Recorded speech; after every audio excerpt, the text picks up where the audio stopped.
భారతీయ సినీ చరిత్రలో అత్యంత భారీ బడ్జెట్తో రూపొందుతున్న చిత్రాల్లో బాలీవుడ్ రామాయణం ఒకటి. దర్శకుడు నితీష్ తివారీ తెరకెక్కిస్తున్న ఈ సినిమా సుమారు 4,000 కోట్ల రూపాయల భారీ బడ్జెట్తో 2 భాగాలుగా రానుంది. ఈ సినిమాలో రణబీర్ కపూర్ శ్రీరాముడిగా నటిస్తుండగా నేచురల్ బ్యూటీ సాయి పల్లవి సీత పాత్రలో నటిస్తోంది. ఈ చిత్రంతోనే సాయి పల్లవి బాలీవుడ్ ఎంట్రీ ఇస్తుండటం విశేషం. అలాగే ఈ చిత్రంలో విలన్ పాత్ర అయిన రావణుడిగా కన్నడ స్టార్ యష్ నటిస్తుండటంతో సినిమాపై అంచనాలు ఆకాశాన్ని తాకుతున్నాయి.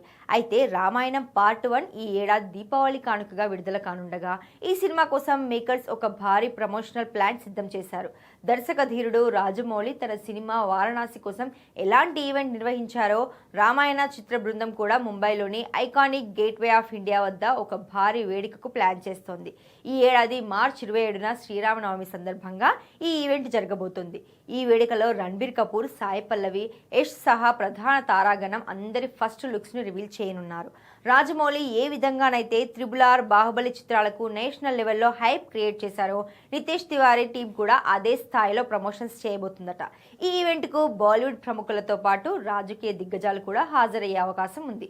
మరి రాజమౌళి మార్క్ ప్రమోషన్స్ ఈ చిత్రానికి ఏ స్థాయిలో మైలేజ్ ఇస్తాయో వేచి చూడాలి.